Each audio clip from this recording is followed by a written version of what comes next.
देख रहे हैं द क्रेडिबल न्यूज। मैं हूं शालिनी।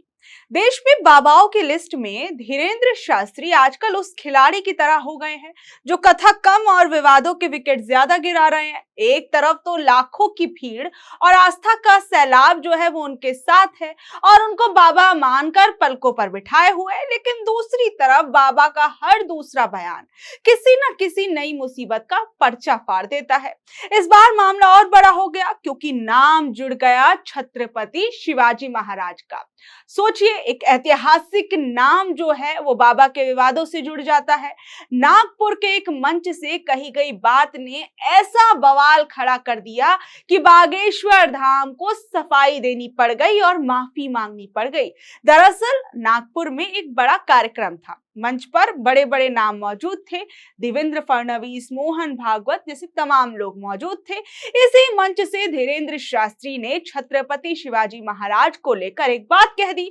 कहा कि वो युद्ध करते करते थक गए थे और अपना मुकुट समर्थ रामदास को सौंपना चाहते थे। छत्रपति वीर शिवाजी महाराज जब बहुत थक गए युद्ध करते करते, उनको लगा कि हम थक गए, एक दिन स्वामी समर्थ रामदास जी के पास गए और उन्होंने अपना मुकुट उतारा और कहा कि हमने बहुत लड़ाइयां लड़ ली, बहुत युद्ध कर लिया, अब कृपा करो कि अब हमें बहुत लड़ना नहीं, अब एक बड़ी दया करो, ये मुकुट संभालो आप, ये राजपाट आप संभालो, आपकी आज्ञा से ही हम चले, अब हमसे चला नहीं जा रहा, अब हमसे युद्ध लड़ा नहीं जा रहा, हम बहुत थक गए, अब हम विश्राम चाहते हैं, अब हम आराम चाहते हैं, अब हम कुछ दिन कुछ करना नहीं चाहते। अब सोशल मीडिया पर धीरेंद्र शास्त्री के इस क्लिप के बाद काफी ज्यादा बवाल हो रहा है। जब मामला बहुत ज्यादा बढ़ने लगा तो धीरेंद्र शास्त्री आए और उन्होंने कहा कि हमने उनका सम्मान बढ़ाने के लिए बात कही थी, लेकिन बयान को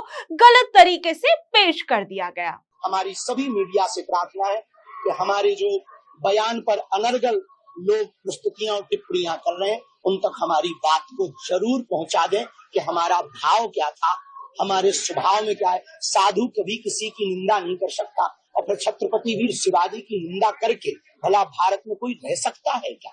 जिनसे हिंदवी स्वराज की स्थापना का हमने संकल्प सीखा हो, जाना हो, जिनकी वीरता को पढ़ करके हमने अपने चरित्र को, जीवन को बहुत संभाल कर चलाने का प्रयत्न किया हो, भला उनका कौन अवमानना कर सकता? इस बात को पहुंचाने की कोशिश, शेष जो खुजली हो। तो बहरहाल सवाल यहाँ पर ये उठता है कि धीरेंद्र शास्त्री जो ये बात कह रहे हैं कि उनके खिलाफ साजिश की गई है, लेकिन सबसे बड़ी बात यहाँ पर ये उठती है कि धीरेंद्र शास्त्री ने ही अपनी ये बात रखी और ये बात किसी और ने तो कही नहीं थी। कोई आरोप बाबा धीरेंद्र शास्त्री पर तो लगाया नहीं था। लेकिन आप सोचिए, भारत जैसे देश के अंदर जहां बहुत से लोग धीरेंद्र शास्त्री को मानते हैं, ऐसे में क्या धीरेंद्र शास्त्री कुछ भी बोलते वक्त ध्यान नहीं रखते? क्या धीरेंद्र शास्त्री की जिम्मेदारी नहीं बनती कि वो कुछ भी अनाप शनाप ना बोले और ना ही ऐतिहासिक तथ्यों को तोड़े मरोड़े? और अगर किसी चीज का ज्ञान ना हो तो उस पर बोलने के बजाय उस पर चुप रहना बेहतर रहेगा। लेकिन हर चीज पर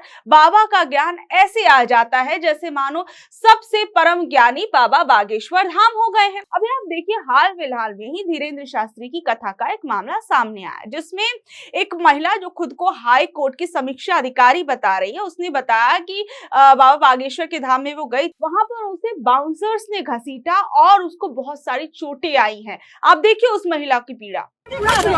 छोड़ूंगी नहीं, बाहर तो निकल जाए, एक बार ये जानता नहीं है अभी।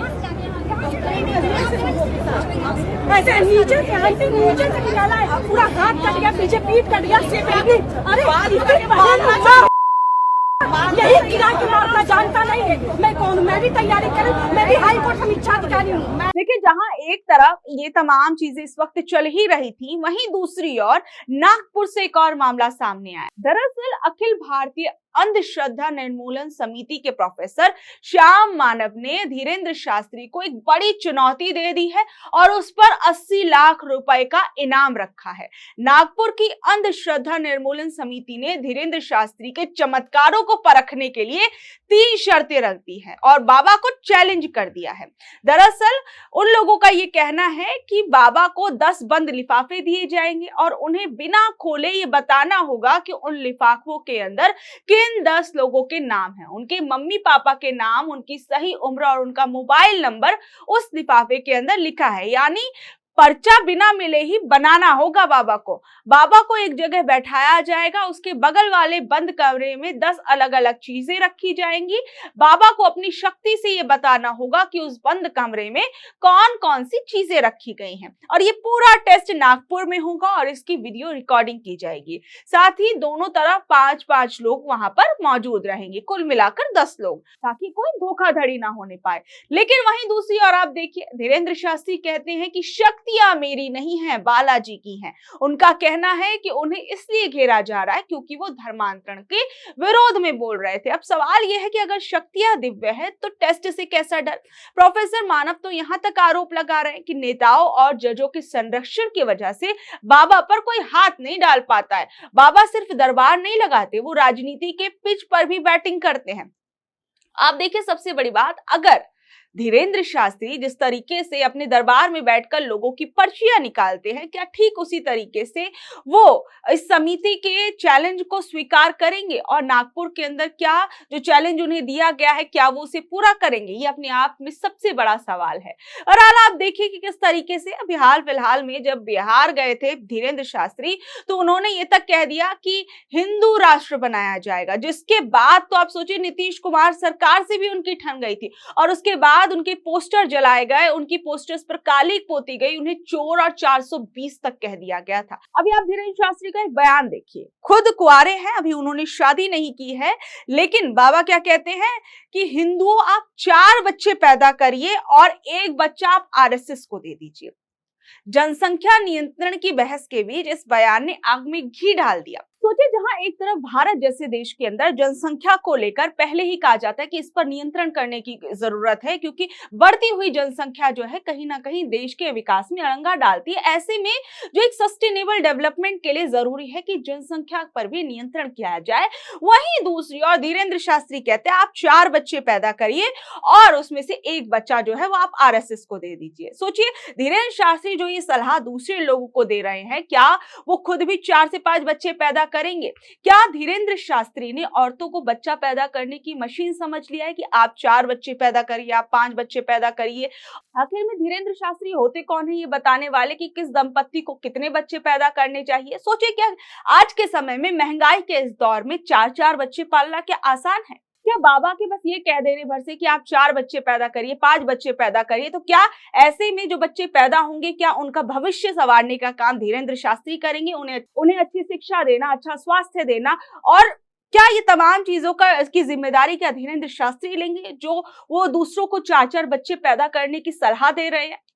सोचिए, 2022 के अंदर अभी आप देखिए धीरेंद्र शास्त्री को उन्होंने एक महिला को गौमूत्र पीने की सलाह दी। सोचिए, जहां एक तरफ लोग साइंस में आगे बढ़ने की कोशिश कर रहे हैं, वहीं दूसरी ओर बाबा धीरेंद्र शास्त्री जो हैं वो ये नुस्खा दे रहे हैं कि आप गौमूत्र पीजिए। इसके बाद सोशल मीडिया पर धीरेंद्र शास्त्री बुरी तरीके से ट्रोल होने लगे थे। हालांकि आप देखिए, एक तरफ उन्होंने ये नुस्खा उस महिला को दिया, दूसरी तरफ धीरेंद्र शास्त्री ने क्या किया, प्रधानमंत्री मोदी जी को अपने धाम पर बुलाकर उन्होंने 200 करोड़ रुपए की कैंसर अस्पताल की नींव रखवाई। यानी बाबा को पता है कि इलाज तो डॉक्टर ही करेंगे, भले ही हम ये कह दें कि आप ये कर लीजिए वो कर लीजिए, लेकिन असली चीजें जो है वो तो डॉक्टर ही करेंगे, असल इलाज जो है। अब देखिए, धीरेंद्र शास्त्री तरह तरह के बयान देते रहते हैं, विवादों में रहते हैं, यहाँ तक कि आपको याद होगा कि धीरेंद्र शास्त्री के भाई शालिग्राम गर्ग सुर्खियों में रहे। दलित परिवार की शादी में कट्टा लहराने से लेकर महिलाओं और बच्चों के साथ मारपीट करने तक उन पर कई केस दर्ज है। इतना ही नहीं, एक पॉडकास्ट में तो धीरेंद्र शास्त्री ने यहाँ तक कह दिया था कि सनातन को नुकसान पहुंचाने वालों को ही मिटा देंगे। और फिर कई लोगों ने ये कहा कि क्या धीरेंद्र शास्त्री जो है वो हिंसा का समर्थन करते हैं?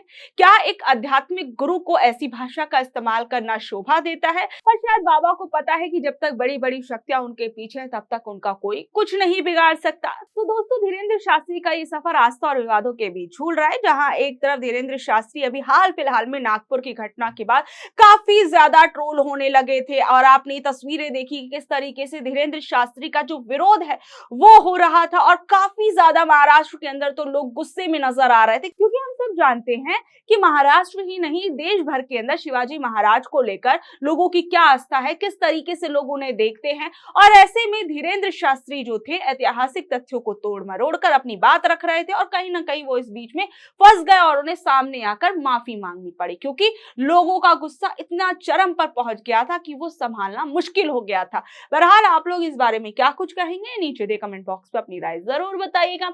और ऐसी अपडेट से जुड़े रहने के लिए देखते रहिए द क्रेडिबल न्यूज। मैं हूं शालिनी, धन्यवाद।